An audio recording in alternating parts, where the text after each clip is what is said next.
नमस्कार दोस्तों, स्वागत है आपका हमारे YouTube चैनल पर जिसका नाम है परीक्षित एकेडमी। और आज के हमारे इस वीडियो में लॉ स्टूडेंट के लिए हम टैक्सेशन लॉ सब्जेक्ट को यहाँ पर डिस्कस करेंगे, जिसका पहला लेक्चर आज हम शुरू कर रहे हैं, evolution of income tax act in India. तो ये होने वाला है हमारा आज का टॉपिक, काफ़ी इम्पॉर्टेंट टॉपिक है।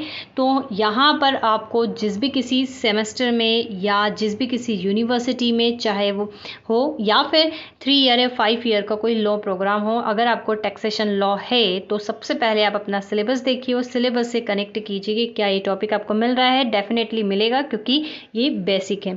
तो यहाँ पर स्पेशली जो इनकम टैक्स एक्ट 1961 है उसी की ही चर्चा की गई है। तो आइए हम इसके अंतर्गत आज इस पहले टॉपिक को समझते हैं।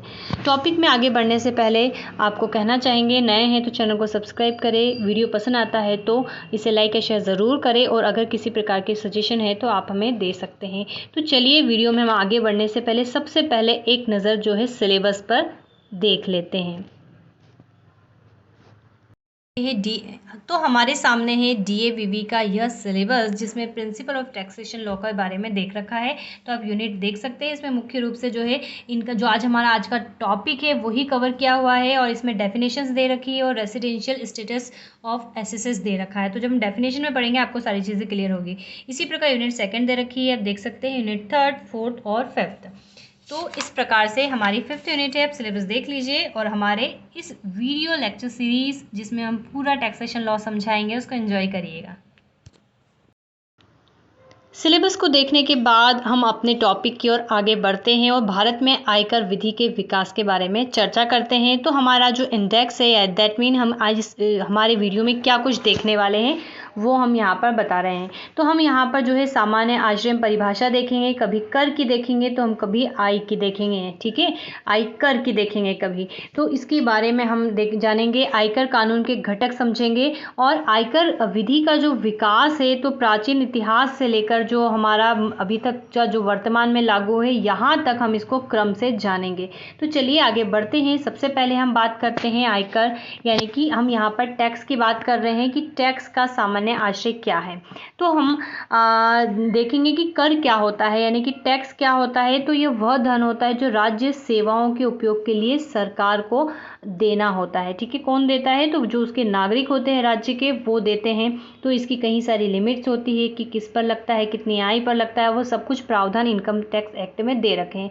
लेकिन ऐसा नहीं है कि इस एक्ट के पारित होने के बाद ही जो है टैक्स की अवधारणा आई है, इसके पहले भी टैक्स लगता था। चाहे हम प्राचीन इतिहास में चले जाए वहाँ पर भी इसका वर्णन हमको मिलता था। तो ये वहीं से ही धीरे धीरे विकासात्मक रूप लेते हुए आज हमारे सामने प्रस्तुत है। तो यहाँ पर हम सिंपली बात कर रहे हैं कि राज्य जो है सेवाओं के उपयोग के लिए क्या करते थे, जनता जो है सरकार को कुछ धन देती थी जिसको टैक्स कहते हैं। और आयकर अगर हम बात करें तो एक अनिवार्य अंशदान है जिसे प्रत्येक व्यक्ति को देना पड़ता है।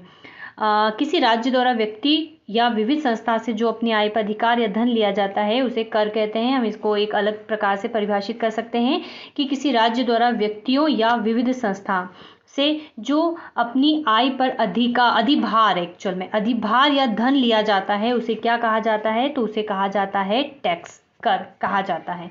अब हम कर की परिभाषा समझते हैं। तो टेलर महोदय कहते हैं कि ये अनिवार्य भुगतान जो सरकार को बिना किसी लाभ की आशा में करदाता द्वारा दिया जाता है। अर्थात ऐसा नहीं कि हम सरकार को देंगे तो इसके बदले में हमें कुछ मिलेगा।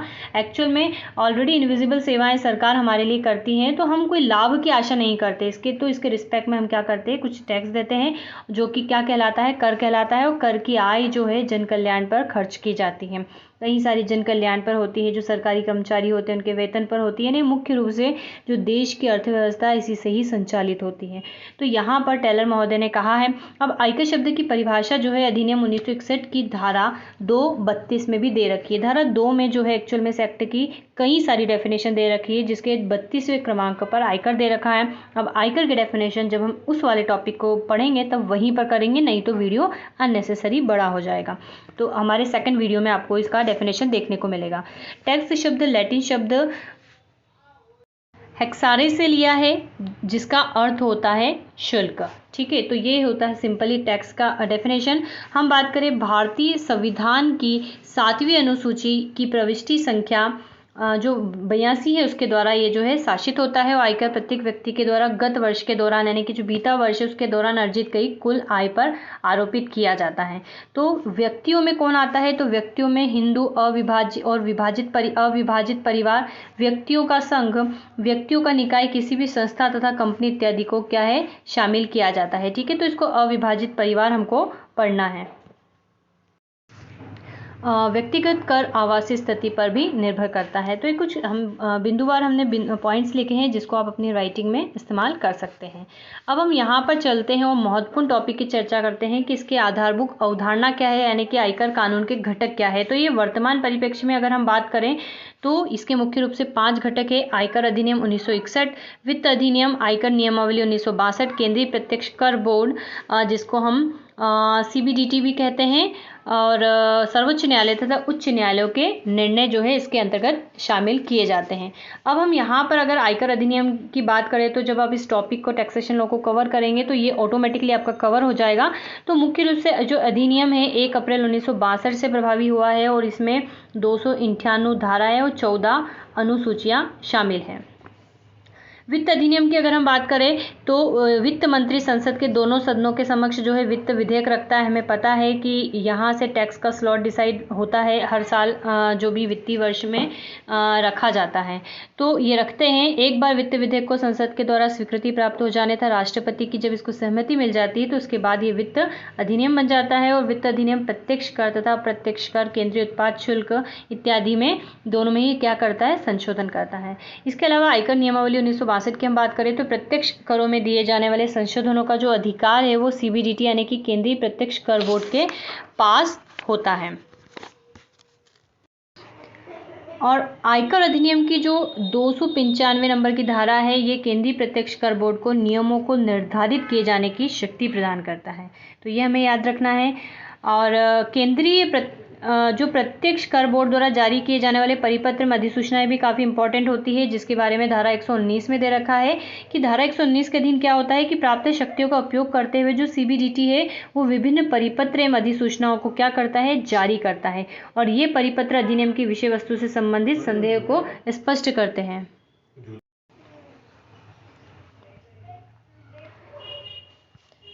अब हम बात करते हैं तो सर्वोच्च न्यायालय की। तो दोनों ही न्यायालय मात्र विधि के प्रश्न पर अपने निर्णय प्रदान करते हैं, अर्थात इससे संबंधित कुछ प्रकरण रहते हैं तो उसका क्या करते हैं, निराकरण करते हैं। तो चलिए अब यहाँ पर हम आगे बढ़ते हैं और अब बात कर लेते हैं हम यहाँ पर हमारे इस टॉपिक की कि प्राचीन काल में कर की क्या अवधारणा थी। तो प्राचीन काल से ही कराधान क्या है, संप्रभु राज्यों का कार्य रहा है। तो हम यहाँ पर प्राचीन काल में भारत में कर विधि देख रहे हैं। ठीक है, प्राचीन भारत में कर विधि को हम देख रहे हैं। तो यहाँ पर ये बताया है कि प्राचीन काल से ही कर जो है संप्रभु राज्यों का कार्य रहा है, अर्थात सभी राज्य जो संचालित किए जाते थे तो राजा के द्वारा या जो उसका हेड होता है उसके द्वारा जो है टैक्स वसूल किया जाता था, चाहे उसका रूप अलग हो, प्रकार अलग हो, विषय वस्तु अलग हो, लिए जाते। तो धीरे धीरे जो उसके टाइप से वो बढ़ते गए। और सबसे पहले अगर हम कर की बात करें तो अशोक के शिलालेख में हमको इसका विस्तृत वर्णन मिलता है, यानी कि मौर्य काल की यहाँ पर बात हो रही है। मौर्य काल में कौटिल्य के अर्थशास्त्र में लिखा है कि 1/6 जो है भू राजस्व वसूल किया जाता था।